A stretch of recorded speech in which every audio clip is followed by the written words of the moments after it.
Welcome back learners, कैसे हो आप सभी। आज की क्लास का टॉपिक है valuation of goodwill. Previous class में हमने गुडविल के कॉन्सेप्ट को डिटेल में समझा था कि गुडविल का मीनिंग क्या होता है, कितने टाइप्स होते हैं गुडविल के, और कब एक बिजनेस को जरूरत पड़ती है गुडविल कैलकुलेट करने की। आज हम गुडविल की वैल्यूएशन के डिफरेंट मेथड्स को समझेंगे और सभी मेथड से डिटेल में गुडविल की वैल्यू कैलकुलेट करना भी सीखेंगे। क्लास 12 अकाउंट्स का काफी इजी और स्कोरिंग चैप्टर रहता है, तो इसलिए पूरी वीडियो एंड तक जरूर देखिएगा ताकि आपको पूरा टॉपिक अच्छे से क्लियर हो जाए और आप क्वेश्चंस आसानी से अटेम्प्ट कर पाओ। तो शुरू करते हैं आज की क्लास। गुडविल की वैल्यूएशन करने के लिए हमारे पास तीन मेथड होते हैं: average profit method, super profit method और कैपिटलाइजेशन मेथड। जिसमें एवरेज प्रॉफिट मेथड के दो टाइप्स होते हैं: सिंपल एवरेज प्रॉफिट मेथड और weighted average profit method. Capitalisation method के भी दो टाइप्स होते हैं: capitalisation of average profit, capitalisation of super profit. तो इस तरह से टोटल 5 मेथड्स हमें पढ़ने होंगे। एक एक करके सभी मेथड्स को डिटेल में समझेंगे कि किस मेथड से गुडविल कैसे कैलकुलेट करी जाती है। सबसे पहले हम देख लेते हैं simple average profit method. Simple average profit method के थ्रू गुडविल का फॉर्मूला होता है एवरेज प्रॉफिट इनटू में number of years purchase. Average profit कैसे कैलकुलेट होता है अभी समझ लेंगे। नंबर ऑफ ईयर्स परचेस क्या होते हैं? सपोज ए ने बी का बिजनेस परचेस करा, तो अभी इतने सालों तक बी की मेहनत थी, जिस मेहनत के थ्रू बी ने अपना नाम कमाया था, गुडविल जनरेट करी थी और प्रॉफिट्स कमा रहा था। तो ओनरशिप के ट्रांसफर के टाइम पर बी से ए पर ये एक एस्टिमेशन देखा जाता है कि आने वाले कितने सालों तक ए इतनी ही रेट से प्रॉफिट कमाता रहेगा उस बिजनेस के चलते हुए नाम की बदौलत। जैसे कि सपोज आने वाले 3 4 5 सालों तक ए इसी सेम रेट से प्रॉफिट कमाता रहेगा, तो उतने सालों को हम कहते हैं नंबर ऑफ ईयर्स परचेस, जो ओनरशिप के ट्रांसफर के टाइम पर एक एस्टिमेटेड वैल्यू देखी जाती है। एवरेज प्रॉफिट कैसे कैलकुलेट करेंगे? एवरेज प्रॉफिट कैलकुलेट करने से सबसे पहले हमें बिजनेस का नॉर्मल बिजनेस प्रॉफिट निकालना पड़ता है हर साल का। अब ये नॉर्मल बिजनेस प्रॉफिट क्या होता है?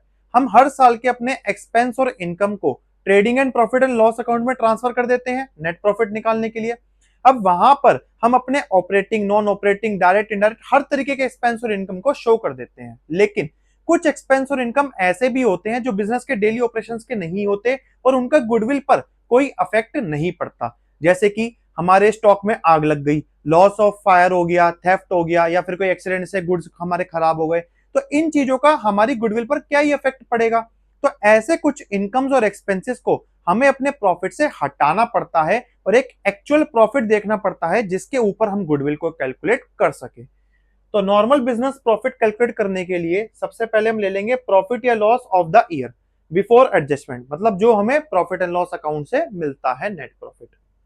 फिर इसके अंदर हम ऐड करेंगे अब नॉर्मल लॉसेस, जो बिजनेस के नॉर्मल लॉस नहीं थे, अचानक से हो गए ये, जैसे कि loss by fire, theft, accident, ये सब लॉसेस हमारे। और ऐड हम करेंगे loss on sale of fixed asset. अब फिक्स्ड एसेट बेचना हमारा काम तो नहीं है, तो उसके ऊपर जो भी लॉस हो रहा होगा उसको हमने पीएनएल में ट्रांसफर तो कर दिया, लेकिन इसका गुडविल पर क्या इफेक्ट पड़ेगा, तो इसलिए हम इसको भी ऐड कर लेंगे। नेक्स्ट आता है over valuation of opening stock, ये ऐड हो जाता है। ओपनिंग स्टॉक ट्रेडिंग अकाउंट में डेबिट साइड पर यानी एक्सपेंस की साइड पर रिकॉर्ड होता है, तो अगर हमने ओपनिंग स्टॉक की वैल्यू ज्यादा रिकॉर्ड कर दी तो उससे क्या होगा, लॉस आएगा बिजनेस में। तो ये अब नॉर्मल लॉस हुआ ना, तो अब नॉर्मल लॉस को हमें ऐड करना है, तो इसलिए ओवर वैल्यूएशन, जितनी ओवर वैल्यूएशन हुई है उतना हम ऐड कर देंगे। Under valuation of closing stock, closing stock trading account में क्रेडिट साइड पर शो होता है यानी कि इनकम साइड पर, तो अगर क्लोजिंग स्टॉक की वैल्यू कम लगा देंगे तो फिर से लॉस आएगा, तो इसे भी हम ऐड कर देंगे। क्लोजिंग स्टॉक की जितनी वैल्यू अंडर वैल्यू कर दी हमने। इसके अलावा कोई कैपिटल एक्सपेंडिचर है, charge as revenue expenditure. Capital expenditure क्या होता है? जो कभी कभी हो रहा हो उसको हमने गलती से रेवेन्यू मान लिया, जैसे कि हमने मशीनरी तो परचेस करी बट आपने गलती से मशीनरी के अकाउंट की जगह परचेज अकाउंट में डाल दिया उसका अमाउंट, तो वो तो परचेज ऑफ गुड्स बन गई, वो ट्रेडिंग अकाउंट में चली जाएगी, तो उससे लॉस हो जाएगा हमें, तो हमें इसको भी ऐड करना होगा और उसे वापस से मशीनरी अकाउंट का खर्चा है वो परचेज में नहीं जाएगा वो। तो इन सभी अबनॉर्मल लॉसेस को हम ऐड कर देते हैं। इसके बाद हम लेस करते हैं अबनॉर्मल गेन्स को, जैसे कि gain on sale of fixed asset. Fixed asset को जब बेचने पर गेन होगा तो हमारे बिजनेस की मेन इनकम का पार्ट नहीं है, तो गुडविल को अफेक्ट नहीं करेगा, तो उसे हम हटा देंगे। ओपनिंग स्टॉक का ओवर वैल्यूएशन होना लॉस है, तो ओपनिंग स्टॉक का अंडर वैल्यूएशन होना हमारे लिए प्रॉफिट होगा, क्योंकि हमने ओपनिंग स्टॉक कम रिकॉर्ड करा है तो प्रॉफिट ज्यादा आएगा, तो हमें उसकी उतनी वैल्यू माइनस करनी होगी। क्लोजिंग स्टॉक का अंडर वैल्यू होना लॉस है, तो इसलिए क्लोजिंग स्टॉक का ओवर वैल्यू होना एक्स्ट्रा प्रॉफिट जनरेट करेगा, तो उसको हमें हटाना पड़ेगा कि जितना हमने closing stock extra over value कर दिया है।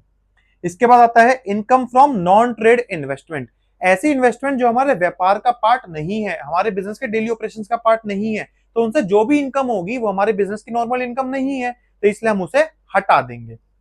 इसके अलावा नॉन रेकरिंग इनकम्स, कोई और ऐसी इनकम हो जो बार बार नहीं हो रही हो, कभी कभी अचानक से हमें मिल गई, तो ऐसी इनकम से भी हमारी गुडविल पर कोई इफेक्ट नहीं पड़ता, इसे भी हटा दो।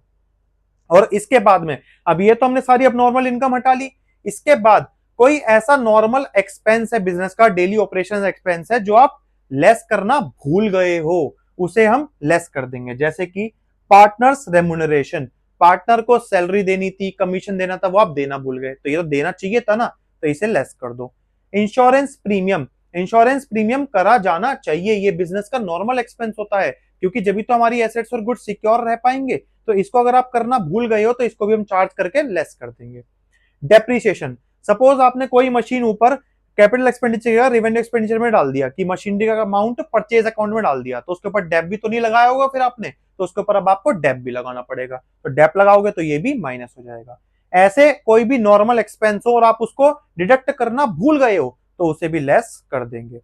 इन सारी एडजस्टमेंट्स को करने के बाद हमारे पास बचता है हर साल का एडजस्टेड प्रॉफिट, और इसी एडजस्टेड प्रॉफिट के थ्रू फिर हम निकालते हैं एवरेज प्रॉफिट।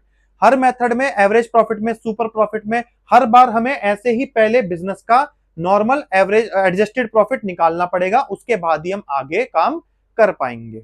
अब हम देख लेते हैं आगे एवरेज प्रॉफिट कैसे निकालते हैं। हर साल का एडजस्टेड प्रॉफिट कैलकुलेट करने के बाद हम एवरेज प्रॉफिट कैलकुलेट करेंगे। एवरेज कैसे निकालते हैं मैथ्स में? Sum of all numbers upon total number of numbers. तो इसी तरह से हम यहां पर भी एवरेज प्रॉफिट निकाल रहे हैं, तो ऊपर तो हम ले लेंगे टोटल एडजस्टेड प्रॉफिट, कि जितने सालों का हमने एडजस्टेड प्रॉफिट कैलकुलेट करा उन सभी का टोटल कर दो, और अपॉन में नंबर ऑफ ईयर्स, कि ये कितने सालों का प्रॉफिट है। तो इस तरह से हमारा आ जाएगा एवरेजली इतना प्रॉफिट हम पर ईयर कमा रहे हैं। एवरेज प्रॉफिट के बाद फिर आता है determine number of years purchase. अभी मैंने आपको बताया था ना ईयर परचेस क्या होते हैं, तो वो हमें एक अंदाजा लगाना होता है। The years for which the firm is likely to earn that much profit because of the efforts made in the past, कि पास्ट के एफर्ट्स के थ्रू जो नया ओनर है वो कितने सालों तक कितना प्रॉफिट तो कमाता ही रहेगा, तो उतने नंबर ऑफ ईयर्स परचेस हमें एस्टिमेट करने होते हैं गुडविल की वैल्यूएशन के लिए। और फिर फाइनल स्टेप आ जाता है कैलकुलेट गुडविल। कैसे? Goodwill is equals to average profit into में नंबर ऑफ ईयर्स परचेस। अब एक क्वेश्चन के थ्रू देख लेते हैं कि कैसे गुडविल कैलकुलेट होती है सिंपल एवरेज प्रॉफिट मेथड से। सिमरन purchased अनीता's business on 1st April 2025. It was agreed to value goodwill at 3 years purchase of average normal profit of the last 4 years. कि हमें गुडविल कैलकुलेट करनी होगी एवरेज प्रॉफिट मेथड से, जिसमें हमें average profit लेना है पिछले 4 सालों का, और नंबर ऑफ ईयर्स परचेस कितनी गिवन है? 3 साल की परचेस पर कैलकुलेट करनी है। The profits of Anita's business for the last 4 years, पिछले 4 सालों का प्रॉफिट हमें गिवन है। Following further facts are noticed from the books of accounts date, ये हमें कुछ एडजस्टमेंट्स दे रखी हैं अनीता के प्रॉफिट के लिए। Calculate the value of goodwill, हमें गुडविल की वैल्यू कैलकुलेट करनी है, जिसके लिए सबसे पहले हम कैलकुलेट करेंगे नॉर्मल प्रॉफिट्स। और नॉर्मल प्रॉफिट्स कैसे कैलकुलेट होते हैं? जो हमें प्रॉफिट गिवन है उस साल का प्रॉफिट में से अबनॉर्मल गेन तो माइनस हो जाएगा और अबनॉर्मल लॉस ऐड हो जाएगा। जैसे कि फर्स्ट ईयर का हमें प्रॉफिट गिवन है 31 मार्च 2022 का 90,000, और यहां पर एडजस्टमेंट है during the year ended 31 March 2022 an asset was sold at a gain of ₹10,000। हमने एक एसेट बेची इस ईयर में जिसमें हमें गेन हुआ था, तो अब नॉर्मल गेन्स को हम क्या कर देते हैं? लेस कर देते हैं। तो 90,000 में से 10,000 रुपीस लेस हो जाएंगे, तो इस साल का प्रॉफिट हमारे पास बचेगा 80,000 रुपीस। नेक्स्ट ईयर का हमें प्रॉफिट गिवन है 1,60,000, यहां पर एडजस्टमेंट है during the year ended 31 March 2023 a machine got destroyed in accident and rupees 30,000 was written off as loss in profit and loss account। कि हमारे आग लगने से एक मशीन खराब हो गई थी और हमें 30,000 रुपए का लॉस हुआ था। तो ये प्रॉफिट एंड लॉस अकाउंट में हम डाल चुके हैं ना इस लॉस को, तो ये अब नॉर्मल लॉस है, तो इसे हम ऐड कर देंगे इस साल के प्रॉफिट में 30,000 रुपीज। तो यहां पर हमारा सेकेंड ईयर का प्रॉफिट अब बन जाएगा 1,90,000 रुपीज। नेक्स्ट ईयर का में प्रॉफिट गिवन है 1,80,000 और एडजस्टमेंट है during the year ended 31 March 2024 firm's assets were not insured due to oversight. Insurance premium being rupees 10,000. It is a regular expense incurred every year. हमें 31 मार्च 2024 में firms की asset का insurance करवाना था, लेकिन हम वहां पर उसको प्रॉफिट एंड लॉस अकाउंट में चार्ज नहीं कर पाए। अब इंश्योरेंस प्रीमियम देना हमारे लिए एक रेगुलर नॉर्मल एक्सपेंस होता है जो हमें करना ही करना पड़ता है, लेकिन हम इसको चार्ज नहीं कर पाए। तो नॉर्मल एक्सपेंस को अगर हम अब चार्ज करेंगे इस साल के प्रॉफिट में, तो ये लेस हो जाएगा 10,000 रुपए। तो 1,80,000 में से 10,000 लेस करने के बाद बचेगा थर्ड ईयर का प्रॉफिट 1,70,000। फोर्थ ईयर का में प्रॉफिट गिवन है 2,20,000। एडजस्टमेंट कोई नहीं है इस साल, तो सेम प्रॉफिट बचेगा 2,20,000। नॉर्मल प्रॉफिट कैलकुलेट करने के बाद हम एवरेज प्रॉफिट निकालते हैं, जिसके लिए एडजस्टेड प्रॉफिट का हमें टोटल पता होना चाहिए। तो टोटल लगा लेते हैं, यहां हमने ऐड करा तो ये हमारे पास आ जाएगा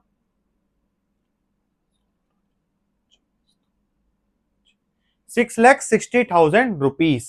अब ये टोटल आ गया, अब हम निकालेंगे एवरेज प्रॉफिट। एवरेज प्रॉफिट निकालने का फॉर्मूला क्या होता है? Total adjusted profit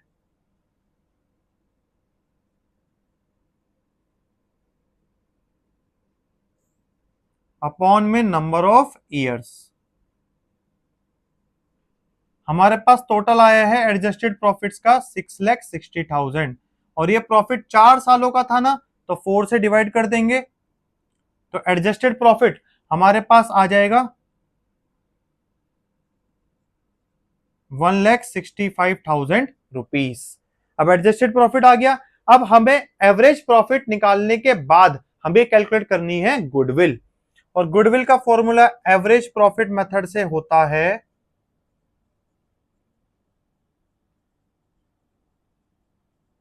average profit into में नंबर ऑफ ईयर्स परचेज। कितने साल की परचेज लेनी है हमें? 3 सालों की। ये जो एवरेज प्रॉफिट आया है 1,65,000 रुपीज का, इसे हम मल्टीप्लाई कर देंगे 3 से, तो आंसर में हमारे पास गुडविल आ जाएगी 4,95,000 रुपीज। ऐसे गुडविल कैलकुलेट होती है सिंपल एवरेज प्रॉफिट मेथड से। अब हम देख लेते हैं weighted average profit method. Weighted average profit method के थ्रू गुडविल का फॉर्मूला बनता है वेटेड एवरेज प्रॉफिट इनटू में नंबर ऑफ ईयर्स परचेज। अब ये वेटेड एवरेज प्रॉफिट कैसे कैलकुलेट होता है? फर्स्ट स्टेप तो वही है, नॉर्मल बिजनेस प्रॉफिट कैलकुलेट करो कि एडजस्टेड प्रॉफिट निकालो, जो भी प्रॉफिट गिवन है उसमें अबनॉर्मल लॉसेस को तो ऐड कर दो और अबनॉर्मल गेन्स को माइनस कर दो। नेक्स्ट स्टेप होता है select the weights to be assign to each year profit. अब ये वेट्स क्या होते हैं?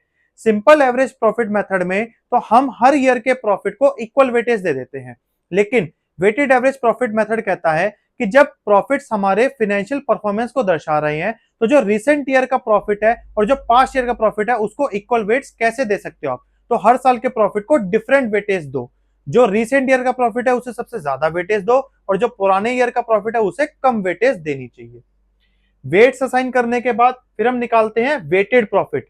वेटेड प्रॉफिट कैसे आता है? जो भी एडजस्टेड प्रॉफिट आपने कैलकुलेट करा था एडजस्टमेंट करने के बाद, उसको जो भी हमने वेट दी है प्रॉफिट को उससे मल्टीप्लाई करते हैं। जैसे कि हमने 4 साल के प्रॉफिट लिए, तो पिछले साल के प्रॉफिट को 4 नंबर की वेटेज देंगे, उससे पहले वाली 3, उससे पहले वाली 2 और सबसे पहले वाली 1।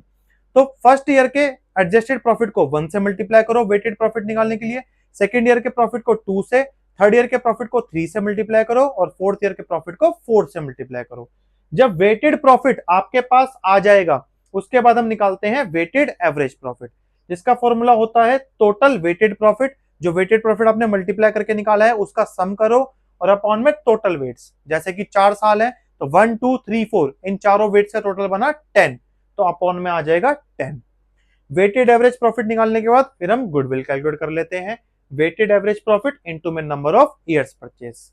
इसे भी एक क्वेश्चन के थ्रू देख लेते हैं कि कैसे गुडविल कैलकुलेट करी जाती है। क्वेश्चन है हमारे पास, Akhil and Nikhil are partners sharing profit equally, they admitted Dinesh into the partnership. नया पार्टनर जब एडमिट हो रहा है तो गुडविल कैलकुलेट करनी पड़ेगी ना।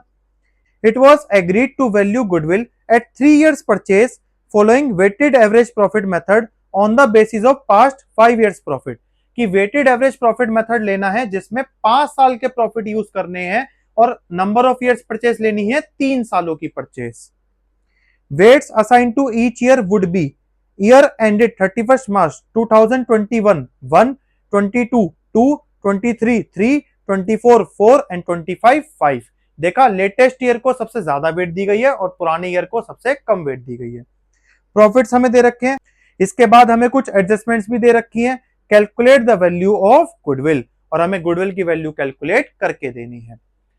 अब हमें गुडविल कैलकुलेट करनी है वेटेड एवरेज प्रॉफिट मेथड से। तो सबसे पहले तो नॉर्मल प्रॉफिट निकलेगा और उसके बाद वेटेड प्रॉफिट निकलेगा। तो हम ये टेबल बना लेते हैं। सबसे पहले हम देखते हैं फर्स्ट ईयर का प्रॉफिट 31 मार्च 2021 का हमें गिवन है 98,000 रुपीज। एडजस्टमेंट है, there was an abnormal loss of rupees 15,000 during the year ended 31 March 2021। कि पहले ईयर में अबनॉर्मल लॉस है 15,000 रुपए का। तो 15,000 रुपीज ऐड हो जाएंगे ना, तो एडजस्टेड प्रॉफिट बन जाएगा फर्स्ट ईयर का 1,05,000 रुपीज। नेक्स्ट, सेकेंड ईयर में हमें प्रॉफिट गिवन है 31 मार्च 2022 का रुपीज 80,000। इस ईयर में कोई भी एडजस्टमेंट नहीं है, तो इस ईयर का एडजस्टेड प्रॉफिट सेम रहेगा 80,000 रुपीज। नेक्स्ट, थर्ड ईयर का हमें प्रॉफिट गिवन है 1,25,000। एडजस्टमेंट है, there was an abnormal gain of rupees 10,000 during the year ended 31 March 2023। कि इस ईयर में एबनॉर्मल गेन है 10,000 रुपए का। तो 10,000 हमारा सब्ट्रैक्ट हो जाएगा, तो प्रॉफिट बचेगा एडजस्टेड प्रॉफिट 1,15,000। नेक्स्ट ईयर का प्रॉफिट है 1,50,000। एडजस्टमेंट है, closing stock of 31 March 2024 was over valued by rupees 15,000। इस साल का क्लोजिंग स्टॉक ओवर वैल्यू कर दिया। अब क्लोजिंग स्टॉक ट्रेडिंग अकाउंट में आता है इनकम वाली साइड पर, क्रेडिट साइड पर। तो क्लोजिंग स्टॉक ओवर वैल्यू होने से प्रॉफिट होगा, तो अबनॉर्मल गेन है, तो इसे हम लेस करेंगे। तो 15,000 रुपीज इस ईयर में से लेस हो जाएंगे हमारे, तो प्रॉफिट बचेगा 1,35,000 रुपीज। अब यहां पर एक पॉइंट देखना, 31 मार्च 2024 का जो क्लोजिंग स्टॉक होगा वही 1 अप्रैल 2024 का हमारा बनेगा ओपनिंग स्टॉक। क्योंकि क्लोजिंग स्टॉक जो ईयर एंड में होता है वही सेम ओपनिंग स्टॉक बन जाता है। तो ये जो लास्ट ईयर है इसका जो ओपनिंग स्टॉक है वो भी तो ओवर वैल्यू हो जाएगा फिर 15,000 से, जब पिछले साल का क्लोजिंग स्टॉक ओवर वैल्यू हुआ है। पिछले साल के क्लोजिंग स्टॉक का इफेक्ट अगले साल के ओपनिंग स्टॉक पर जाएगा। अंडर वैल्यू है तो अंडर वैल्यू, ओवर वैल्यू है तो ओवर वैल्यू। और जब ओपनिंग स्टॉक ओवर वैल्यू होता है तो हमारे लिए लॉस हो जाता है, क्योंकि ओपनिंग स्टॉक आता है डेबिट साइड पर ट्रेडिंग अकाउंट की। तो लॉस को हम करते हैं ऐड। तो इस ईयर में 15,000 हमारा हो जाएगा ऐड, तो प्रॉफिट बनेगा 1,90,000। अब हमें वेट्स देने थे, सबसे पहले ईयर को 1, then 2, then 3, then 4 and then 5। अब वेट से हम इन्हें मल्टीप्लाई करके वेटेड प्रॉफिट निकालेंगे। पहले ईयर का 1,05,000 इंटू में 1, तो 1,05,000 रुपीज। दूसरे ईयर का 80,000 इंटू में 2, 1,60,000 रुपीज। तीसरे ईयर का 1,15,000 इंटू में 3, तो 3,45,000 रुपीज। फोर्थ ईयर का 135 इंटू में 4, तो ये हमारे पास बनेगा 5,40,000 रुपीज। फिफ्थ ईयर का 1,90,000 इंटू में 5, तो ये हमारे पास बनेगा 9,50,000 रुपीज। टोटल कर देते हैं वेटेड प्रॉफिट का, तो ये टोटल हमारे पास बन जाएगा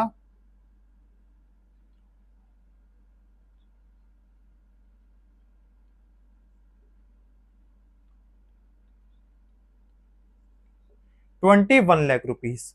अब टोटल वेटेड प्रॉफिट निकालने के बाद हम क्या करते हैं, वेटेड एवरेज प्रॉफिट निकालते हैं। और वेटेड एवरेज प्रॉफिट का फॉर्मूला हमारे पास होता है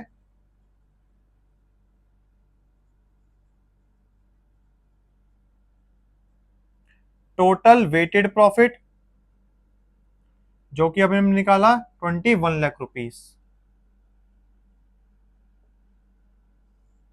अपॉन में टोटल वेट्स, वेट हमने लिए हैं 1 2 3 4 5, इनका टोटल बनेगा 15, तो 21 लाख डिवाइडेड बाय 15, तो वेटेड एवरेज प्रॉफिट हमारे पास कितना आ जाएगा, 15 से इसको हम डिवाइड करेंगे तो ये आएगा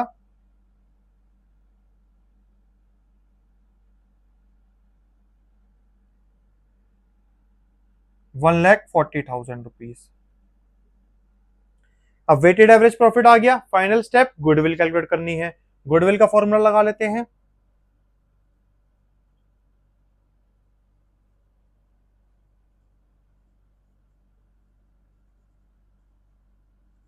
वेटेड एवरेज प्रॉफिट जो कि आया है 1,40,000 इनटू में नंबर ऑफ ईयर्स परचेज, और वो हमें गिवन है 3 ईयर्स की परचेज लेनी है।